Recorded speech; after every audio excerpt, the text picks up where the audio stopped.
Hi everybody, it's Julia, your trusted travel expert, helping you find that je ne sais quoi wherever you are in the world. And I am back for part 4 of my Uganda trip recap, and we are focused pretty much exclusively on the wonderful, extraordinary area of Bwindi Impenetrable Forest and the mountain gorillas that you can go and see there. So get ready. Before we leave Queen Elizabeth National Park, which is where I was last time, we stopped really quick. Right across the border of the national park is a wonderful, wonderful man who lives on a farmstead, a homestead with his family, who has really become a conservation hero to me. He's just a farmer in a village right on the edge of the national park. And so he, like many folks living around Queen Elizabeth National Park, was having conflicts with animals. Elephants would come over and tromp through his fields and eat his produce that he was trying to grow. Predators, cats would, come, into his homestead and, try and grab goats or chickens or, other livestock, things like that. And, obviously it's a problem. Now, a lot of villagers have taken to, attempting to injure or harm the animals to keep them away. But Deo, being the genius that he is, realized he was able to make the connection that tourists and our dollars and our money come to see the big animals. And so if the people keep harming the animals, less tourists and less tourist money will come. So he devised a number of different ways to protect not only just his farmstead, but the whole village.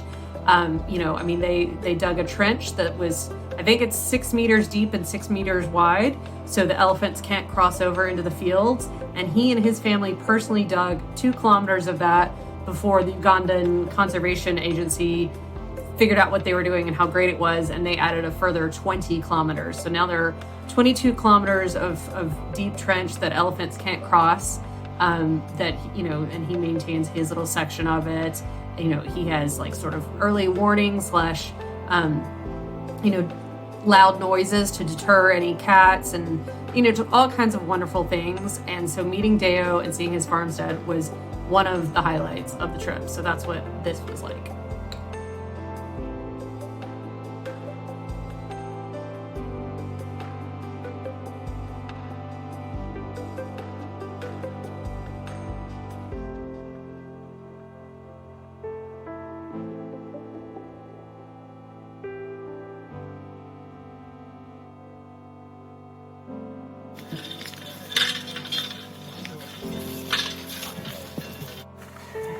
Go, Sandy, go! You gotta keep pushing with your foot.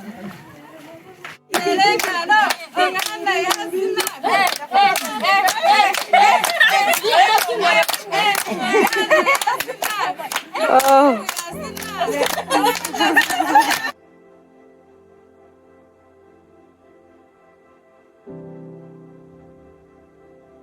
So after meeting and being inspired by Deo and having some dance parties with his family and his cute little granddaughter, or daughter, I don't know. But we headed up the mountains into Bwindi, and unfortunately, every single person in my Jeep, we took a little siesta. So I don't have any pictures of heading up into the mountains, but I hear it was beautiful, and every time my little eyes would open up, I'd be like, oh, it's so pretty.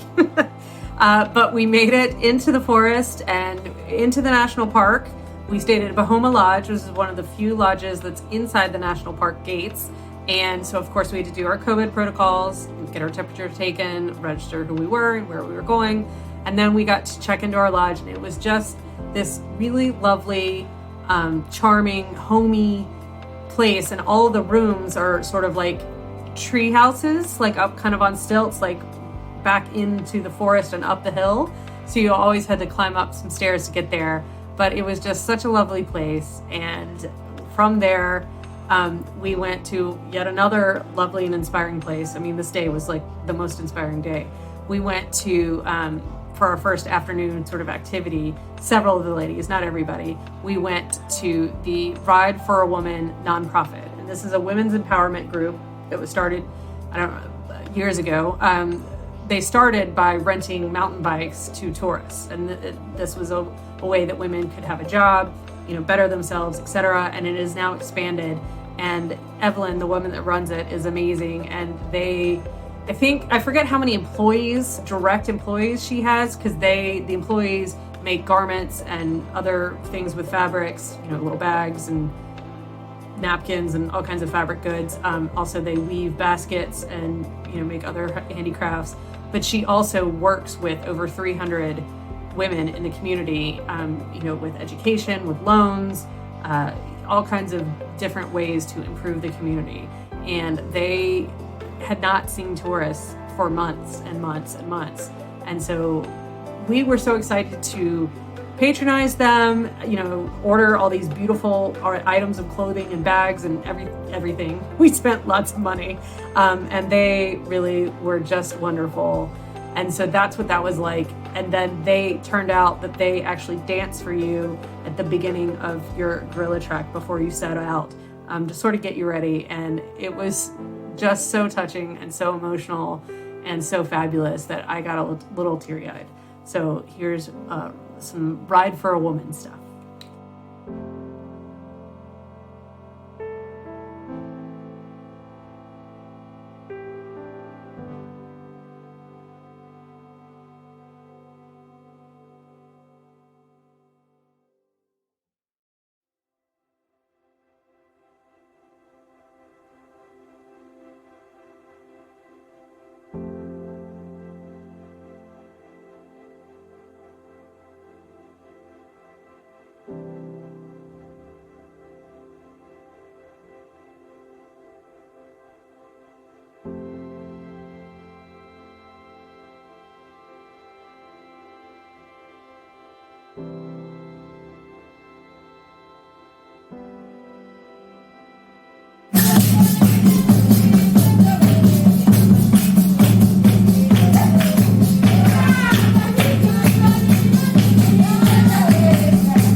So backing up just a little bit, before you even get into where the Ride for a Woman just danced for us, you have to check into the ranger station, right? You have to have a permit, which is fairly expensive, to trek the gorillas. And they only allow 6 people now because of COVID per group to go see the gorillas. And so when you check in, you have to get your temperature taken, answer a lot of, some health questions, sanitize your hands. Then you go in and you meet your ranger that's in charge for the day and get the instructions for how to do it. Hike out there, fine, that's part of it. But then when you get there, what the process is like, how you interact with the gorillas, and what you can expect, and how you should act and react or not. And then they divide you into each group. And so my group were sort of the middle fit. We had a really fit group and a sort of not so fit group, and then my group, which was sort of like average fitness group. And we attempted to send each group to the family, the gorilla family that was appropriate, right? So the really fit people, we sent them to the gorilla family that we knew was like straight up the top of the mountain. And it didn't end up working because this is nature and animals do their own thing. So unfortunately, the least fit group had to hike the farthest because their gorilla family got in a fight with the other gorilla family and they ran off to this whole different place. And so those poor people were hiking for hours. We were pretty lucky. We drove about an hour and then hiked for about an hour and 20 minutes. And we first had to get through some fields. They have these beautiful tea plantations as a buffer crop to keep the gorillas in the forest where they belong and away from the people that live outside the forest, on the edges of the forest. And then we hiked through the forest. And, then when you get there, you put all your stuff down and the porters all hang out sort of at sort of, I don't know, base camp, I would say, the area before you get to the gorillas. And then you go and see the gorillas, and it is just magical. We were really lucky in that we had a big, wide open kind of valley that they were in. So they were once you figured out what to look for and where they were, and once we sort of tromped down a path kind of in the middle of the valley, because the vines are just everywhere, you could really just watch them. And the silverback was a little shy because it looked like he had gotten in a fight with the sort of junior silverback that was maybe challenging him for supremacy. But just, it was really, really cool. So here's day one of our gorilla trek with the Habinyanja family, if I'm saying that right.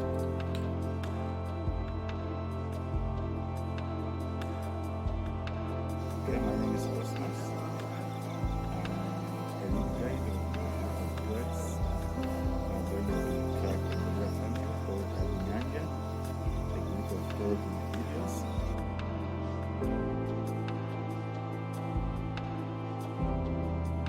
Yay!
Pretty cool, right?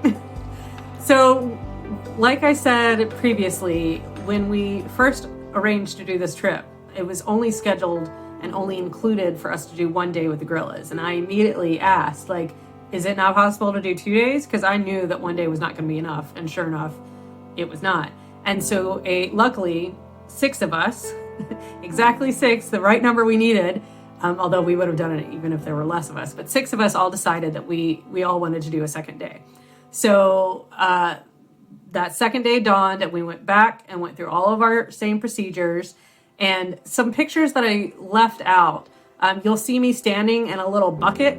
You sanitize your shoes before you enter the ranger station, on your way out of the ranger station, and then at the top of the mountain when you're at that sort of landing, resting place where the porters wait with all your stuff, they spray your shoes one more time with sanitation. So they really are careful as they possibly can be to keep our germs away from the gorillas.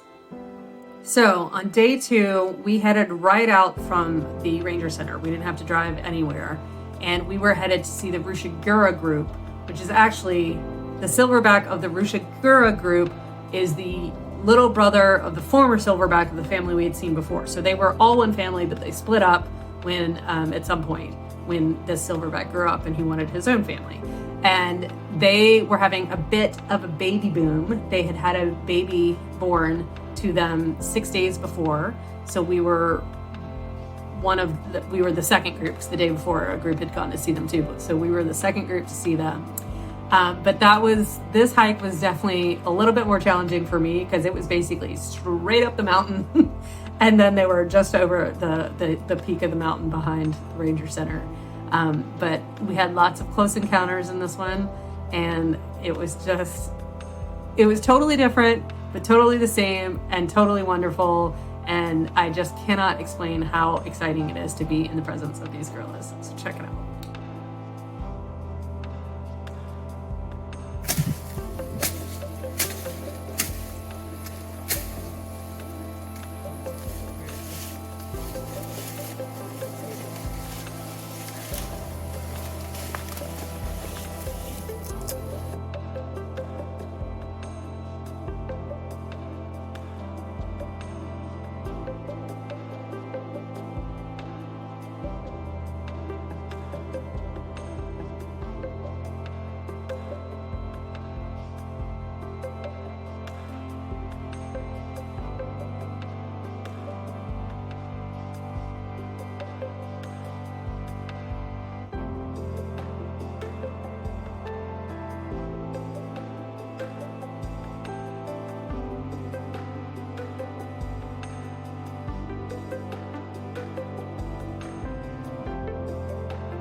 Bye, guys. Thank you. Bye. Thank you.